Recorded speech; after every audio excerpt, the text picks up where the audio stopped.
Right. So this is an update on the verification, mostly for Alan to let you know what's still outstanding. I'll try to keep it real brief. Um, so these guys all have kind of a generic style with a flex layout, so it's really nice and easy to reuse. Um, this is what should actually show up for the credential, but this one is just being forced to show here just so I can demonstrate some stuff. This is not actually a blockchain credential, so it's not showing up.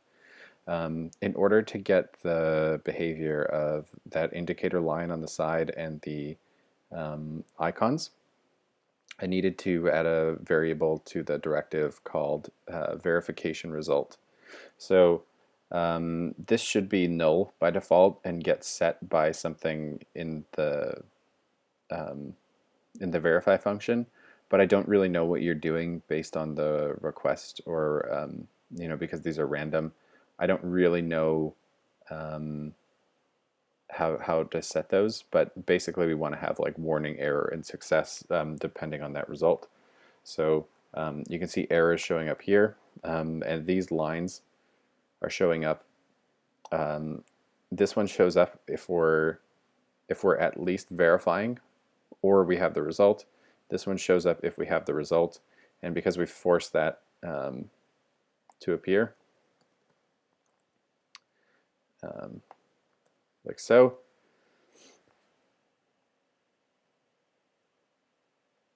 Those should now be hidden.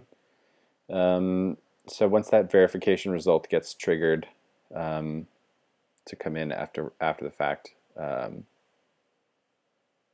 should be nice and clean. So I'll just show you that one as well. Scope verifying. That's basically just going to be when we're in the process of doing this verification, we set to true, and then we make false at the very end. And we want to toggle that to true so that we can disable that button to verify. Again, not happening there because we're relying on the result, or this is just a little bit wonky. So you might need to play with these guys to get them working perfectly. But basically, like, we want to know to be able to disable the button, and we need this to be set by some logic to indicate what the reaction was. So Alan, the only thing that's really outstanding for you on the verification, I think, is to get those steps working correctly.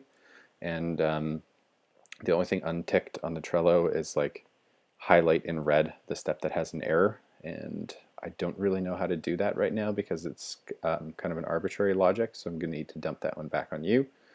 Otherwise, I'm pretty happy with the way that they look. I'm kind of ambivalent about these dots. They could stay or they could go. I know they're not in the mock-up, but I don't really uh, care too much one way or the other. And then you just want to double check that this logic's working, the success warning error set. Okay.